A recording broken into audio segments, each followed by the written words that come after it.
Yeah, I actually started pretty late. I started when I was 18.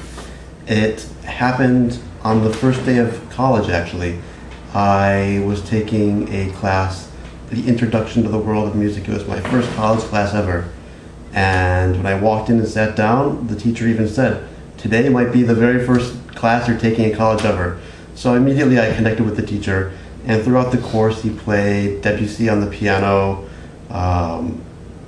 Strauss tone poems, Wagner arias, and this is just music I had never heard before, so I was totally fascinated and I loved it. So the next semester I took a introduction to music theory where I learned about basic notation, learning where all the notes are on the staff, and basic rhythm.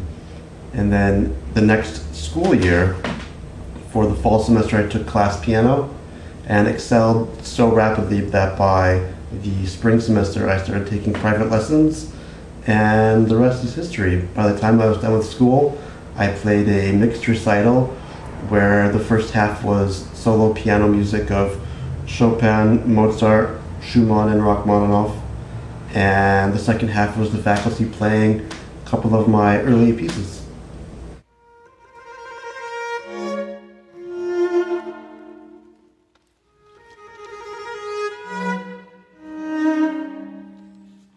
I mean, for me, one of the biggest benefits was that I was able to understand everything pretty quickly. All of the rules of theory and the inner workings of music worked in my mind logically. And I think that maybe you're learning as a kid, you don't quite grasp those concepts as immediately. Maybe they become more ingrained fundamentally, but understanding how they work and how chords are built and things like that aren't as learned and maybe more intuitive. And coming at it at a later age forced me to really learn how everything is built and the foundation and really understanding it.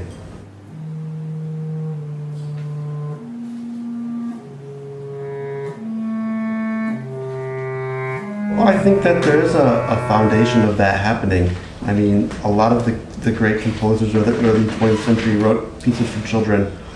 Prokofiev has a book of music for children. Kabalevsky wrote many children's pieces. Even Stravinsky has several pieces for children, piano duets and solo piano music. Bartok's microcosms, they start off with basic scales and interesting tone combinations. So I think that there is a foundation of that. And maybe one day I'll do the same. I'd love to write music for children.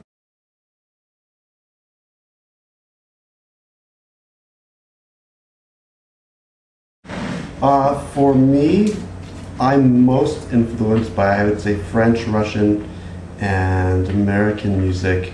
I'm a huge admirer of Ravel and Prokofiev, and Messiaen, Stravinsky, Rachmaninoff, composers who have a very wide harmonic palette.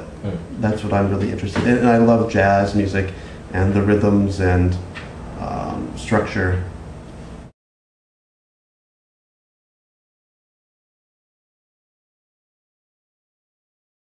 Just about a week ago, Classical Revolution presented a concert of exclusively my music, not all of my music. And it was a wide range of pieces that were very early to much more recent in different instrumentations, and it was a great success. Everyone had a lot of fun. As we're speaking, a performance just ended in Athens, Greece, by a fantastic Greek pianist, and she gave the world premiere of my 5 pieces for solo piano.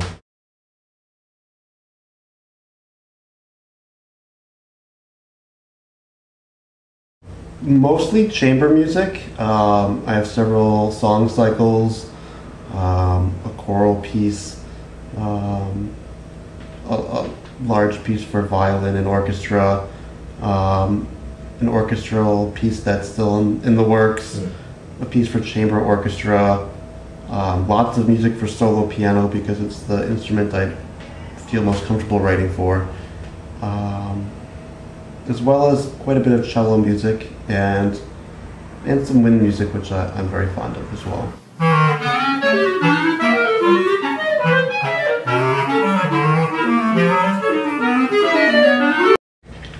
Well, so far I haven't delved into the folk tradition of incorporating melodies and rhythms and the instrumentation of Greece, but that's something that I do want to do in the future.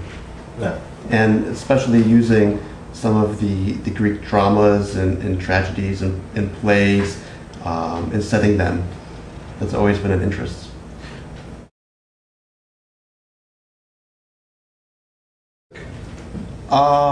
Well, personally, I don't have anything against electronic music, and I think that it's a necessary progression forward. For me, I haven't found it necessary to explore that aspect of composition yet. But as I grow older and I want to try new things, I definitely can see that as being a possibility.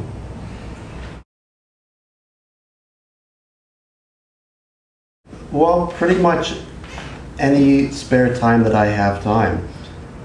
There's no set rule, not in the mornings, not in the evenings. It's really whenever I can actually find the time to do it.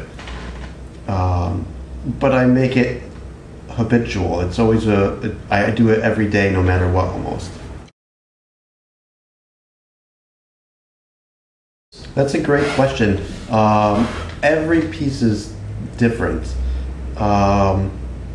With a piece like what you're talking about, maybe a 5-piece chamber ensemble, I'll come up with some basic theme and maybe basic harmonic accompaniment and flesh it out from there.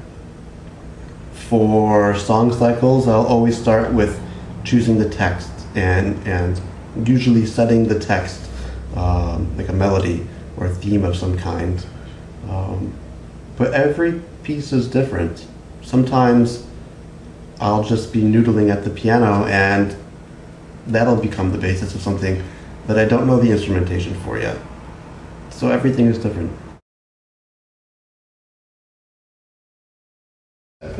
Exclusively at the piano, almost.